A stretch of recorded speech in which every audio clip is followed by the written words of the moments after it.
Okay, I'm gonna take you through some stuff in the store that you might want. So we'll kind of check things out. We have guns and stuff, but I don't figure that's what we're shopping for today. We got really funny shirts, cool signs, barbecue stuff. Now let's start with the important stuff. You asked about the sewer totes. There's the sewer totes there. You get 10% off of everything. Like I said, the biggest one would be the best for you in your tank sizes. If you're gonna use that, you're probably only gonna use that if you're gonna be parked someplace for long periods of time where you can't just take your camper and dump it. So like when you guys shower, the shower tanks fill up really quick. So you're gonna just wanna make sure and shut the water off and on when you shower so you don't fill up that tank very quick, or go to a shower house or something that way. So if you do decide you're gonna be parked somewhere for the same place for a while, yeah, the sewer tote might be something that you guys want to look at. So that's there. The toilet tank treatments, I strongly suggest they just help things dissolve a little bit better in the toilet. So you have less clogs and problems and everything that way. When you do first use your toilet, you want to make sure and just hold the pedal down a little bit and fill up one whole toilet bowl full of water and then flush it, and then hold the pedal down a little bit longer. You put your drop-ins, let them dissolve, clean with it, whatever, or your tank treatments from one of these choices, and then you can put it in there, flush it. So at the bottom of your black tank, that's your toilet, the dirty tank, then you can make sure and have water on it the full time, so you don't have a problem with buildup or whatever that way. So that is your toilet tank treatment options. We have all sorts of good stuff. So these are just different sewer hose fittings and things like that. So it comes with your starter kit that I got you, just kind of like a generic one. If you do decide you want something fancier or heavier or whatever, we do have those options. But unless you know where you're going to be all the time, I don't know that I'd bother with getting something heavier right now, and just kind of play it out and see what you guys need coming up. Okay, different accessories over here. Not really anything like right away I think you have to have, but they have things like wheel covers and backup cameras, and we got cool little lights and bug zappers and all sorts of fun stuff. Over here, and a oh geez, now I can't think of what it's called. Whatever, a surge protector. Those are cool. The only one I've left is this little fancy high dollar booger here for a 30 amp camper.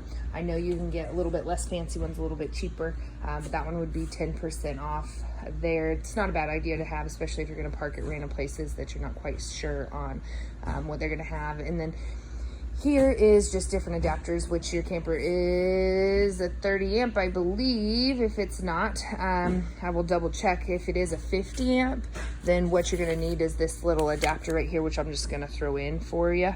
And it'll actually take your camper down from a 50 amp to a 30 amp camper, so you can run on a 50 amp plug-in and not have a problem. So the 50 amp just means that you're wired for a second AC if your camper is wired for a second AC, so you could put one in if you wanted to.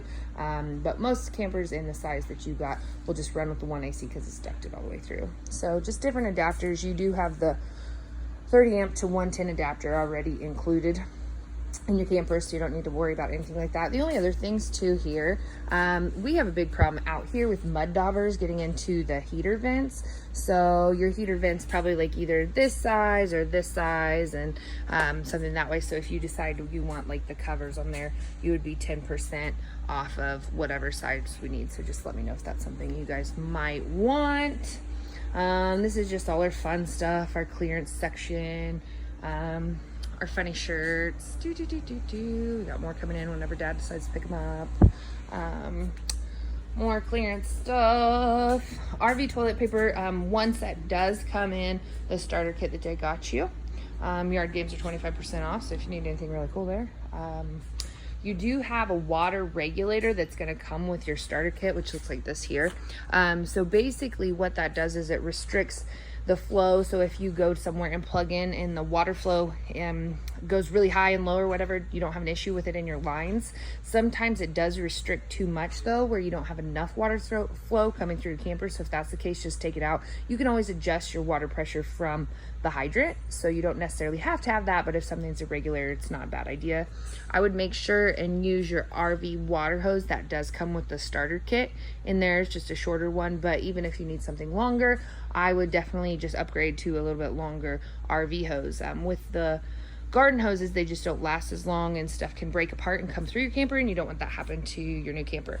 We do have a lot of people that buy these water filters too, which is kind of cool.